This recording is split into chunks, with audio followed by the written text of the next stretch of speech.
안녕하세요, 여러분. 드디어 올 것이 왔어요. 마음의 준비를 단단히 하셔야 해요. 드디어 실전 알고리즘 강의에서 첫 번째 고비에 도달했는데요. 이 강의와 함께 이번 고비를 잘 헤쳐 나가면 좋겠어요. 0x 05까지 있으니 목차를 보시면 뭐가 되게 많죠? 사실 리뉴얼 하기 전에 강의에서는 기본적인 BFS만 다뤘는데 늘 내용을 보충하고 싶었어요. 그래서 리뉴얼한 강의에서는 BFS의 다양한 응용 내지는 유형들을 전부 짚고 넘어갈 거예요. BFS를 알아보기 전에 우리에게 익숙한 문제를 가지고 얘기를 시작해 볼게요. 대충 물고기 사진을 하나 가져왔는데 이걸 그림판의 페인트 기능을 이용해서 이렇게 색을 바꿀 수가 있잖아요. 페인트 기능은 외부 윤곽선을 따라서 구분되는 영역의 색을 한 번에 바꾸는 거고, 이런 걸 플러드 필이라고 부르기도 해요. 그런데 이 플러드 필 기능은 어떻게 구현할 수 있을까요? 일단 클릭한 칸의 상하 좌우를 보며 나와 색이 같은지 확인하고, 같은 칸에 대해서 또 상하 좌우로 확인하고, 뭔가 좀 막연하네요. 지금까지 배운 지식으로는 이 기능을 구현하는 게 쉽지 않겠지만, 이번에 배울 BFS라는 알고리즘을 가지고 해결할 수 있게 돼요.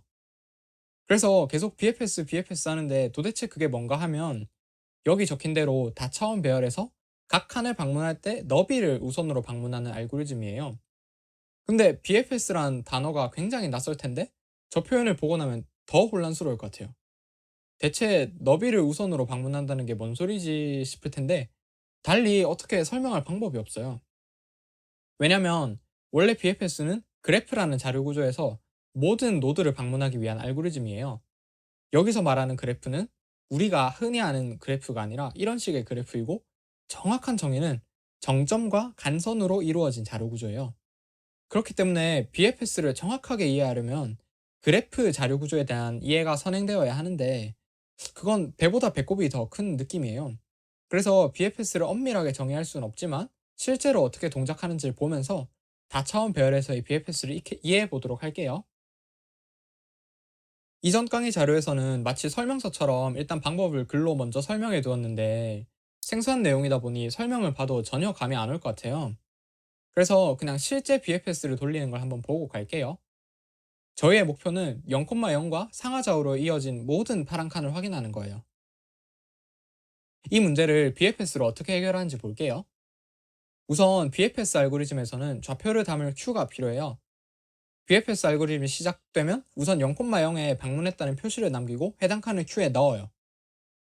이 초기 세팅이 끝난 후에는 큐가 빌 때까지 계속 큐의 프론트를 빼고 해당 좌표의 상하좌우를 살펴보면서 큐에 넣어주는 작업을 반복하게 돼요. 지금 상황에서 큐의 프론트는 0,0이고 팝을 할게요. 그리고 0,0의 상하 좌우 칸을 보는데, 이 중에서 우리는 파란색 칸이면서 아직 방문하지 않은 칸을 찾을 거예요. 지금 상황을 보면 0,0과 상하 좌우로 인접한 0,1과 1,0은 모두 파란 칸이면서 아직 방문하지 않았어요. 이 두 개의 칸에 방문했다는 표시를 남기고 큐에 넣을게요. 0,0에서 할 건 다 했고 다음으로 넘어갈게요. 현재 큐의 프론트는 0,1이고 팝을 할게요. 참고로 0,1에서 0은 행을 의미하고 1은 열을 의미해요. 그리고 이번에도 0,1의 상하좌우 칸을 확인해 볼게요. 이 칸들 중에서 0,0은 파란색 칸이지만 이미 방문을 했고, 1,1은 빨간 칸이에요. 유일하게 0,2만 파란색 칸이면서 아직 방문하지 않은 칸이니까 0,2에 방문했다는 표시를 남기고 큐에 넣을게요. 계속 이런 식으로 큐의 프론트를 팝하고 인접한 칸 중에서 방문하지 않은 파란색 칸에 표시를 남기고 큐에 넣어주면 되는데, 이제부터는 한 번에 쭉 보여드릴 테니 확인해 보세요.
이렇게 Q가 빈 순간 과정은 종료되고 0,0과 상하좌우로 이어진 모든 파란 칸을 잘 방문했음을 알 수 있어요.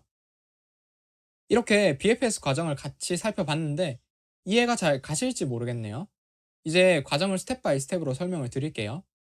일단 시작하는 칸을 Q에 넣고 방문했다는 표시를 남겨요.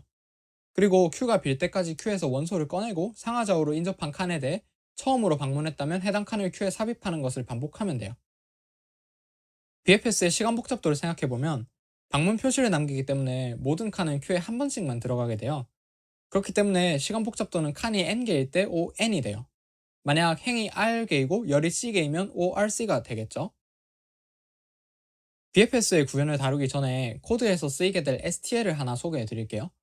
바로 유틸리티 헤더에 있는 페어라고 하는 건데요. 페어를 이용하면 두 자료 구조를 묶어서 가지고 다닐 수 있어요. 메이크 언더바 페어로 값을 넣어줄 수도 있고 C++11 이상에서는 그냥 중괄호를 써서 쉽게 해결할 수 있어요. 값의 접근은 각각 first, second를 부름으로써 가능하고 또 페어에는 미리 대소관계가 설정되어 있어서 편해요. 알아서 앞쪽의 값을 먼저 비교하고 이후 뒤쪽의 값을 비교해요. BFS를 구현할 때 Q에 좌표를 넣어야 되는데 이때 페어를 쓸 거예요. 이제 BFS를 코드로 어떻게 짜면 될지 고민해 볼게요. 앞에서 본 것과 같이 Q에서 원소를 빼고 상하좌우의 칸을 확인하는 방식으로 구현을 하면 되는데 아마 직접 짜보려고 한다면 아마 굉장히 비효율적으로 짜게 될 거예요. 직접 시도해보는 것도 정말 좋은 자세이지만 BFS는 어느 정도 정석적인 구현이 있어서 지금 보여드릴 코드를 거의 외우다시피 해도 돼요. 특히 삼성 A형을 치기 위해서는 BFS가 정말 숙달되어 있어야 하는데 어느 정도냐면 자고 있다가 누가 툭 쳐서 BFS를 짜라고 시켜도 한 5분 내로 기본 틀을 짜르륵 쳐낼 수 있어야 해요. 일단 코드를 볼게요. 공간이 좁아서 주석을 많이 뺐는데 저기 GitHub 링크에 들어가서 정확하게 코드를 확인해 보는 걸 추천드릴게요. 아무튼 코드가 굉장히 낯설 텐데 같이 이해를 해볼게요. 일단 세 번째, 네 번째 줄에서 샵 디파인을 해놓은 거는 페어를 조금 더 편하게 쓰기 위함인데요. first, second 대신 t.x, t.y로 쓰고 싶어서 저렇게 했어요. 그 다음 쭉 있는 변수들의 역할이 궁금할 텐데 하나씩 설명을 드릴게요. 보드는 말 그대로 판을 의미해요. 1이면 파란 칸이고 0이면 빨간 칸이라고 생각하면 돼요. 그리고 vis는 방문 여부를 저장할 변수예요. 칸 위에 올리던 동그라미를 코드상에서는 vis 값을 1로 변경하면서 처리하는 거예요. 그리고 n과 m은 각각 행과 열의 개수를 의미하고 dx, dy는 상하좌우를 영리하게 처리하기 위한 변수인데 이건 실제로 쓰일 때 설명을 드릴게요. 그 후로 0,0에 방문 표시를 하고 Q에 추가하는 과정이 코드에서는 14번째, 15번째 줄이 됐어요. 그 다음에는 Q가 빌 때까지 그 상하좌우에 칸을 추가하는 걸 쭉 반복하는데 일단 Q의 프론트를 커런트에 저장하고 팝을 해요. 그 다음 줄은 그냥 방문 순서를 나타내주기 위해서 넣은 출력문이고 이제 이 루틴이 좀 중요한 루틴이에요. 아까 정체를 알 수 없던 dx, dy가 여기 있었어요. 판에서 저희가 상하좌우를 생각해보면 지금 이 그림과 같아요. 그런데 높아심에 말을 하자면 이 코드에서 x가 행을 y가 열을 의미하거든요. 그런데 사람에 따라 x가 열이고 y가 행인 게 더 익숙할 수가 있어요. 이게 별게 아닐 수 있지만 생각을 할 때 굉장히 헷갈리게 하는 요소가 될 수 있어요. 당장 지금 저 그림도 만약 x가 열이고 y가 행이라면 왼쪽 칸이 x 빼기 1, y가 되어야 하니까요. 뭐 어떻게 하든 답은 잘 나오겠지만 저뿐만 아니라 대부분의 BFS 코드에서 x가 행을 y가 열을 의미하는 경우가 많았어서 이 방식으로 따라오시는 게 좋을 것 같아요. 아무튼 우리는 current.x, cur.y에 대해 상하좌우 칸인 cur.x 빼기 1, cur.y, cur.x, cur.y 빼기 1, cur.x, cur.y 더하기 1, cur.x 더하기 1, cur.y를 확인할 필요가 있어요. 그리고 이걸 쉽게 하는 방법이 바로 19번째 줄부터 이어지는 포문인데 nx와 ny의 값을 보세요. 컬.x, 컬.y에 dx, dir, dy, dir을 각각 더하죠. 그리고 9번째 줄로 시선을 돌려보면 dx, dir, dy, dir 값이 1, 0, 0,1, 마이너스 1, 0, 0, 마이너스 1이니까 nx, ny의 상하좌우의 좌표값이 깔끔하게 담긴다는 것을 알 수 있어요. dx, dy의 값에 따른 순서는 아래쪽, 오른쪽, 위쪽, 왼쪽 순서이긴 한데 이건 크게 중요하진 않아요. 이후 22번째 줄에서 일단 범위에 들어온지를 확인하고 23번째 줄에서 이미 방문했거나 파란 칸이 아닌 경우를 걸러내고 난 후에는 방문했다는 표시를 vis nxny는 1로 바꿈으로써 남기고 Q에 추가하면 돼요. 만약 22번째 줄과 23번째 줄의 순서가 바뀌면 어떻게 될까요? 그렇게 되면 vis -1,0과 같은 값을 참조할 수 있어서 런타임 에러가 날 수 있게 돼요. 그렇기 때문에 일단 범위 내에 들어온지를 꼭 먼저 확인한 후에 vis랑 보드 배열 값을 봐야 해요. 제 코드를 보기 전에 BFS를 먼저 구현해 보려고 시도해 보셨다면 아마 높은 확률로 뭔가 비효율적이거나 잘못 동작하는 코드를 짰을 거예요. 조금만 익숙해지면 그냥 정석적인 구현을 거의 복붙하다시피 할 수 있지만, 그래도 구현을 시도해 보실 분들을 위해 자주 실수하는 점을 몇 개 짚고 갈게요. 첫 번째로, 시작점을 큐에 넣긴 하는데 정작 방문했다는 표시를 남기지 않은 채로 진행하는 경우가 있어요. 이렇게 되면 시작점을 두 번 방문할 수가 있어요. 두 번째는, 큐에 넣을 때 해당 칸에 방문했다는 표시를 남기지 않고 큐에서 빼낼 때 남기는 경우인데, 이렇게 되면 같은 칸이 큐에 여러 번 들어가게 되어서 시간 초과나 메모리 초과가 발생할 수 있어요. 특히 이건 보통 예제로 주는 작은 케이스에선 잘 돌아가다가 실제 제출을 했을 때 터지는 경우가 많기 때문에 주의해야 해요. 세 번째는, 앞에 코드에서 있던 nx,ny가 배열 바깥으로 벗어났는지에 대한 루틴을 아예 빼먹었거나 아니면 이상하게 구현을 한 상황을 말해요. 직접 짠 BFS가 이상하다면 이런 점들을 체크해 볼 수 있겠죠? 지금부터 BFS를 이용해서 해결할 수 있는 문제들을 살펴보도록 할게요. BOJ1926번 그림 문제를 확인해 보세요. 우리는 지금 하나의 시작점에서 BFS를 도는 방법만 익혔는데, 이 문제에서는 주어진 도화지에서 모든 그림을 찾아야 하고 크기도 알아내야 해요. 꽤 어려운 게 아닌가 싶을 수도 있는데, 지금 이 문제 정도면 BFS의 기본 예제 정도로 생각하시면 돼요. 쉽지는 않겠지만 한번 고민해보는 시간을 가지도록 할게요. 먼저 도전해보셔도 괜찮아요.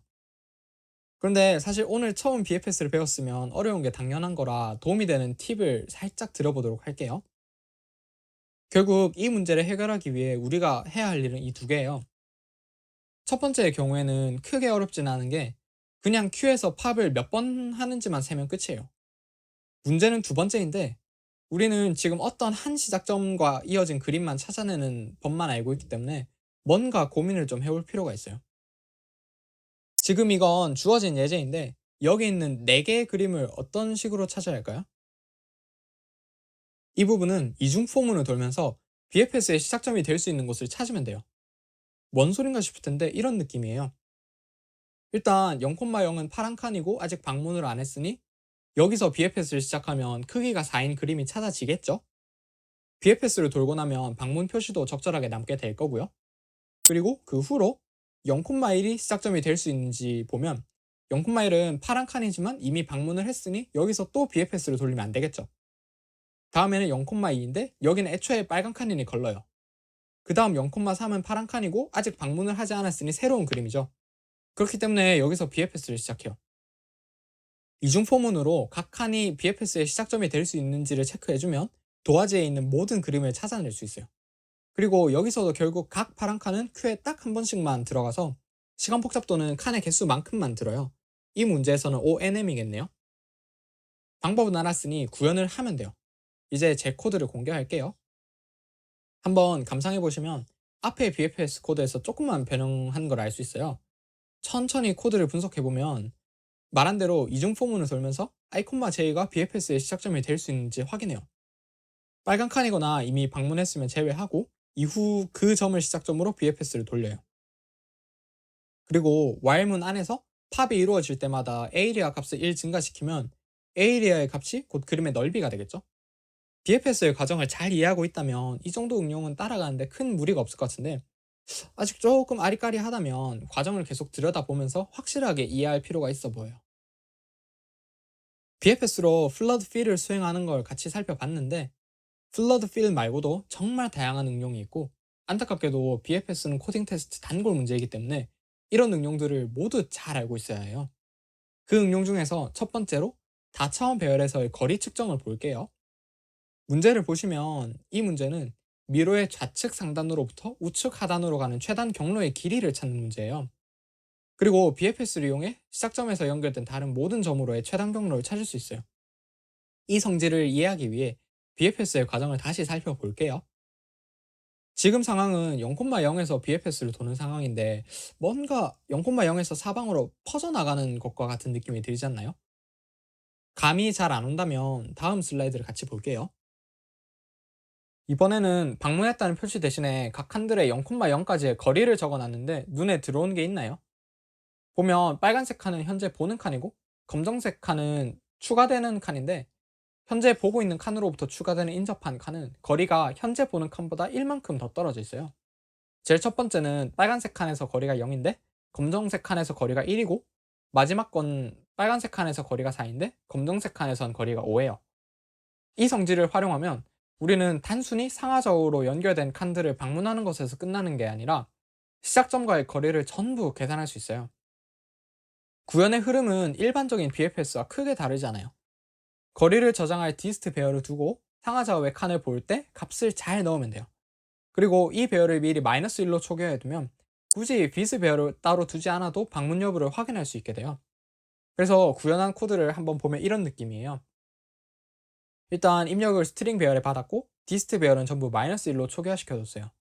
초기화를 할 때 fill을 썼는데 잘 이해가 안 가면 0x03강을 참고하셔도 좋고 그냥 fill 대신 이중 포문을 돌면서 -1을 대입해도 아무 상관없어요. 그리고 q 안에서 도는 과정을 bis 대신 dist를 썼다는 것만 차이가 있고 크게 달라진 게 없어서 이해에 큰 무리가 없을 것 같아요. VFS로 거리를 잴 수 있는 것도 알았으니 다음 응용으로 넘어갈게요. 7576번 토마토 문제를 확인하고 오세요. 일단 이 문제가 BFS란 걸 보고 캐치할 수 있으셨는지 궁금하네요. 토마토가 익어가는 상황 자체가 BFS를 하는 것과 똑같기도 하고 토마토가 다 익기까지 필요한 최소 일수를 구하려면 모든 익지 않은 토마토들에 대해 가장 가깝게 위치한 익은 토마토까지의 거리를 구해야 한다는 관점에서 살펴봐도 마찬가지로 BFS를 활용할 수 있겠다는 생각이 들 거예요. 그래서 만약 익은 토마토가 한 개였다면 앞에 미로 탐색 문제랑 비슷하게 익은 토마토가 있는 곳을 시작점으로 해서 BFS를 돌려 쉽게 해결이 가능할 텐데 이 문제에서는 익은 토마토의 개수가 여러 개일 수 있어요. 각 익은 토마토들에 대해 해당 위치를 시작점으로 한 BFS를 한 번씩 다 돌리는 방법을 떠올릴 수 있지만 그러면 BFS의 시간 복잡도가 ONM이고 익은 토마토 또한 최대 ONM개가 있을 수 있으니 총 ON제곱 M제곱이 되어 시간 내로 해결이 안 되겠죠? 과연 어떻게 문제를 해결할 수 있을까요? 지금까지의 상황을 다시 정리해보면 우리는 지금 시작점이 여러 개인 BFS를 돌 수 있어야 해요. 그리고 해결법은 의외로 간단한데 그냥 모든 시작점을 큐에 넣고 앞에서 한 것과 같이 BFS를 돌면 끝이에요. 지금 이 예시를 한번 보세요. 파란색은 익지 않은 토마토, 초록색은 익은 토마토, 빨간색은 빈 칸을 의미해요. 익은 토마토가 두 개가 있는데 그 두 개를 큐에 넣어놓고 BFS를 돌리면 이렇게 자연스럽게 거리가 잘 구해지게 돼요. 코드를 한번 볼게요. 일단 입력을 받으면서 익은 토마토는 큐에 넣고 익지 않은 토마토를 디스트 값을 -1로 둬요. 높아심의 말을 드리는데 전역 변수로 잡은 int나 int 배열은 따로 초기화를 안 하면 0이 채워지니 익은 토마토가 들어있거나 빈칸인 곳은 디스트 값이 0인 것을 인지하고 코드를 확인해 주세요. 이후 BFS를 도는 부분은 크게 특이한 점이 없고 마지막에 답을 출력할 땐 거리가 가장 먼 것을 찾지만 익지 않은 토마토가 있는지를 꼭 확인해 줘야 해요. 이렇게 토마토 문제를 처리할 수 있어요. 참고로 BOJ7569번 토마토 문제는 거의 똑같은데 3차원이에요. 3차원이라고 해서 크게 다를 건 없고 단지 배열이 3차원이고 6개의 인접한 칸을 처리하기 위해 dx, dy, dz가 필요하게 돼요. 이 문제는 여러분에게 맡길게요. 구현할 때 str 튜플이라고 하는 것을 이용하면 좋을 거예요. 그리고 이 문제를 풀 때에는 쓰이지 않았지만 알아둘 필요가 있는 BFS의 성질이 하나 더 있는데 앞에 코드가 어떤 식으로 동작하는지 같이 생각해 볼게요. 문제에서의 표현은 익은 토마토와 익지 않은 토마토이긴 한데 그냥 여러 개의 시작점에서 모든 지점으로의 거리를 구하는 문제라는 것을 우리는 알고 있어요. 코드를 다시 떠올려 보면 일단 익은 토마토, 즉 거리가 0인 칸들을 큐에다 넣죠. 이때 첫 번째 칸을 통해 추가되는 칸은 앞에서 같이 본 성질로 인해 거리가 1이에요. 그 다음 칸을 통해 추가되는 칸들도 마찬가지로 거리가 1이겠죠? 이제 거리가 0인 칸들은 큐에서 다 빠졌고 순차적으로 1인 칸들을 팝할 텐데 잘 생각해보면 1인 칸들을 팝하는 동안 거리가 2인 칸들이 쭉 추가될 거예요. 거리가 1인 칸들이 다 빠지고 2인 칸들을 보면 3인 칸들이 쭉 추가되겠죠. 이제 전체적인 큐의 모양을 확인해 보세요. 이와 같이 BFS를 돌 때 큐에 쌓이는 순서는 반드시 거리순이게 돼요. 이제 응용 4개 중에 절반을 끝냈어요. 마저 화이팅 합시다. BOJ 4179번 불 문제를 확인해 보세요. 확인해 보면 아마 굉장히 막막할 것 같은데 그래도 BFS 파트에 소개했다는 건 BFS로 풀 수 있다는 얘기일 테니 한번 고민을 해보세요. 지금까지 배운 내용을 잘 이해했다면 불의 전파를 BFS로 처리할 수 있음을 알 수 있을 거예요. 그런데 지금은 지훈이의 탈출도 같이 처리를 해주어야 하고 이게 꽤 어려울 거예요. 일단 결론적으로 말해 이런 문제는 불에 대한 BFS와 지훈이에 대한 BFS를 모두 돌림으로써 해결이 가능해요. 먼저 지훈이는 신경 쓰지 말고 불에 대한 BFS 돌려서 미리 각 칸에 불이 전파되는 시간을 다 구해둬요. 지금 이 그림은 문제의 시인데 각 칸에 불이 전파되는 시간이 이렇게 돼요. 그 다음에는 지훈이에 대한 BFS를 돌리며 지훈이를 이동시켜요. 이때 만약 지훈이가 특정 칸을 X시간에 최초로 방문할 수 있는데 그 칸에는 X시간이나 그 이전에 불이 붙는다면 그 칸에 못 가게 되겠죠. 예를 들어 별별로 마킹한 칸을 보면 지훈이는 저 칸에 2시간이 될 때 방문하게 돼요. 그런데 불은 이미 1시간 만에 전파되었기 때문에 지훈이는 저곳을 갈 수가 없어요. 별이랑 별별별로 마킹한 칸도 마찬가지 이유로 지훈이가 갈 수 없는 칸이에요. 원래 BFSL 구현에서는 QR 안에서 nx, ny를 살펴볼 때 방문했는지 여부를 bis nx, ny가 true인지 혹은 dist nx, ny가 0인 이상인지 확인하고 이미 방문한 칸이라면 continue를 하잖아요. 이 문제에서는 추가로 해당 칸에 불이 붙은 시간을 확인해서 필요에 따라 continue를 하면 돼요. 이렇게 불에 대한 BFS와 지훈이에 대한 BFS를 따로 해서 문제를 그렇게 어렵진 않게 해결할 수 있어요. 지금 이 방식을 토대로 구현해보는 시간을 가지도록 할게요. 지금 시도해보세요. 지금까지 같이 배운 것을 토대로 구현을 하면 어렵긴 해도 못할 난이도는 아닐 것 같은데 어떤지 모르겠어요. 일단 제 코드를 같이 한번 볼게요. 이 문제의 코드는 도저히 한 슬라이드에 다 담을 수가 없더라고요. 한 20줄 정도가 더 남았는데 일단 지금 여기까지를 한번 볼게요. 불에 대한 BFS는 Q1 dist 1을 활용하고 지훈이에 대한 BFS는 Q2 dist 2를 활용할 거예요. 불에 대한 BFS는 늘 해오던 것과 판박이에요. 불에 대한 BFS가 끝나고 나면 dist 1에는 해당 지점에 불이 언제 붙는지가 저장돼요. 그 다음으로는 지훈이에 대한 BFS를 돌면서 외곽으로 빠져나올 수 있게 해야 하는데 지금까지의 BFS에서는 목적지가 정해져 있거나 더 이상 갈 곳이 없을 때까지 계속 돌리는 상황이었던 반면 이번에는 외곽으로 탈출을 해야 하니 52번째 줄에 처리가 들어가게 돼요. 주석에서 적어 넣은 것처럼 nx, ny가 범위를 벗어났다는 건 곧 탈출에 성공했다는 의미이고 17번 슬라이드에서 본 것과 같이 Q의 원소들은 거리순으로 들어가니 최초로 탈출한 시간을 바로 출력하고 종료하면 돼요. 그리고 지훈이는 자신이 도착한 시간과 동시에 불이 도착하거나 혹은 자신보다 더 빨리 불이 도착하는 자리로는 갈 수 없기 때문에 58번째 줄의 조건이 추가로 필요하게 돼요. 만약 프로그램이 종료되지 않고 while문이 끝나게 되면 지훈이가 탈출에 실패했다는 의미이니 impossible을 출력하면 돼요. 이렇게 시작 지점이 두 종류의 문제를 해결할 수 있게 돼요. 그런데 시작 지점이 두 종류의 문제에 대해서 저희가 생각해야 할 점이 사실 추가로 있어요. 지금 이 방식이 가지고 있는 문제는 무엇인가 하면 지금 지훈이의 이동은 불의 전파에 영향을 받지만 불의 전파는 지훈이의 이동에 영향을 받지 않아서 불만 먼저 전파를 쭉 시키는 게 가능했어요.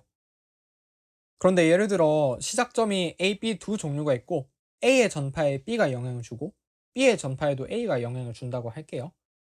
지금 이 문제에서 불과 지훈이가 아니라 불과 소방수 내지는 불과 물이 전파되는 문제여서 둘이 만나면 뭔가 상호작용이 발생한다고 생각을 하는 거죠. 그런 상황을 생각해보면 어느 하나를 먼저 끝까지 전파시키는 게 불가능해요. 제가 출제했던 18809번 문제가 딱 그런 문제예요. 아쉽게도 이 문제는 백트래킹 기법을 추가로 알고 있어야 해결이 가능하기 때문에 당장 풀어볼 수는 없지만 두 종류의 BFS에서 BFS를 돌 때 어느 하나가 독립적이지 않고 서로에게 영향을 준다면 지금 보여드린 방법으로는 해결할 수 없다는 것을 꼭 이해하길 바랄게요. 그런 상황에서는 시간 순으로 A와 B를 동시에 진행시켜야 해요. 이 부분은 충분히 생각해볼 가치가 있고 두 종류의 시작점 문제를 몇 개 풀다 보면 지금 제가 한 얘기가 더 명확하게 이해가 갈 거예요. 그때 다른 사람의 코드를 찾아보거나 직접 고민하면서 시간 순으로 A와 B를 동시에 진행시킨다는 의미를 이해해보면 좋을 것 같아요. 드디어 마지막 BFS네요. 정말 감개무량이에요. 문제를 한번 보고 오시면 지금까지 다뤘던 문제들이랑은 느낌이 많이 다른 것을 확인할 수 있어요. 지금까지는 죄다 2차원 배열 형태에서 상하좌우로 움직이는 모양새였는데 얘는 전혀 다르죠. 그래서 이게 BFS랑 관계가 있긴 한 건가 싶을 텐데 이 문제도 BFS예요. 2차원에서의 BFS를 생각하면 지금 이 그림처럼 현재 선택된 칸에서 상하좌우로 뻗어나가는 방식으로 진행이 됐잖아요. 왜 상하좌우로 뻗어갔나 생각해보면 그게 불이 됐든 토마토가 됐든 전파가 상하좌우로 이루어졌기 때문이죠. 그럼 약간의 창의성을 발휘해서 이 문제에서도 수빈이가 x에 있다고 할 때 x-1, x 더하기 1, 2x로 이동하는 것을 BFS로 처리할 수 있겠다는 생각을 해볼 수 있어요. 어떤 느낌이냐면 이런 식으로요. 수빈이가 예제처럼 5에 있었다고 치면 5에서 BFS를 시작하고 5에서 갈 수 있는 4, 6, 10은 거리가 1이 되는 거죠. BFS는 이미 충분히 익숙해지셨을 것 같아서 Q는 안 그려놨는데 아무튼 그 다음으로는 4가 선택되고 3, 5, 8을 보는데 5는 이미 값이 써져 있으니 3, 8만 거리가 2가 되겠죠. 이렇게 BFS를 돌다가 동생이 있는 위치에 값이 써지게 되면 문제에서 원하는 값을 알 수 있게 돼요.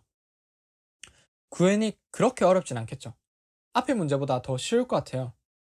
그런데 사실 한 가지 더 고민해야 할 문제가 있는데 BFS의 범위를 어디까지로 해야 할까요? 0부터 10만까지로 하면 되는 거 아닌가 하고 쉽게 생각을 하셨을 수도 있는데 문제를 보시면 수빈이와 동생의 위치가 0에서 10만 사이라고 했지 수빈이가 이동 중에 반드시 0에서 10만 사이에 있어야 한다는 조건은 없어요. 예를 들어서 10만 바깥으로 나갔다가 다시 안으로 올 수도 있겠죠. 그래서 이 부분을 고려할 필요가 있어요. 일단 상식적으로 생각했을 때 음수로 갈 일은 없을 거예요. 그건 진짜 절대 가장 빠른 경로가 될 수 없을 테니까요. 그리고 10만 밖으로 나갈 수 있겠지만 일단 한번 나갔다면 그 이후로는 마이너스 1만 계속 갈 거예요. 그렇기 때문에 동생을 가장 빠르게 찾아 나가는 상황에서는 아무리 멀리 가도 20만을 넘어가진 않아요. 이런 생각을 거쳐서 0에서 20만 사이에서만 BFS를 돌려도 답을 구하는 데는 문제가 없음을 알 수 있게 되고 여기서 더 깊게 생각을 해보면 사실 10만을 나가는 것 자체가 손해라는 걸 알 수 있어요. 플러스 1로 10만을 탈출하는 건 정말 바보짓이고 곱하기 2로 10만을 탈출하는 상황이 있을 수 있겠다 싶지만 곱하기 2를 한 후 마이너스 1을 여러 번 할 바에야 마이너스 1을 먼저 하고 곱하기 2를 하는 게 더 낫거든요. 지금 설명이 잘 이해가 가지 않을 수 있어요. 이해가 가지 않더라도 상관은 없지만 이 문제에서 당연히 수빈이가 0에서 10만 사이에서만 움직인다고 멋대로 가정을 하고 풀면 안 된다는 점은 꼭 짚고 넘어가면 좋겠어요. 이 문제에서는 운 좋게 논리적으로 생각을 했을 때 수빈이가 0에서 10만 사이에서만 움직이게 되었지만 다른 문제에서는 멋대로 가정한 것 때문에 말아먹을 수도 있어요. 구현해서 크게 어려울 건 없을 것 같아요. 17번째 줄에서 렌즈 베이스드 4를 이용했고 구현의 흐름은 늘 보던 것들의 반복이에요. 굉장히 빡센 BFS가 마무리됐어요. 플러드 필로 시작해서 거리 측정, 시작점이 여러 개일 때, 시작점이 두 종류일 때 1차원에서의 BFS를 모두 다뤘는데 한 강의에서 다루기에 정말 많은 분량이긴 했어요. 하지만 이왕 하는 거 여러 응용들을 잘 섭렵하시라고 이렇게 준비를 했고 BFS부터는 본격적으로 코딩 테스트에 정말 잘 나오는 유형이기 때문에 그룹 내 문제를 꼼꼼하게 풀어보고 BFS의 기본 틀 자체도 반복적으로 짜면서 코드의 흐름을 손에 익힐 필요가 있어요. 그럼 고생 많으셨습니다.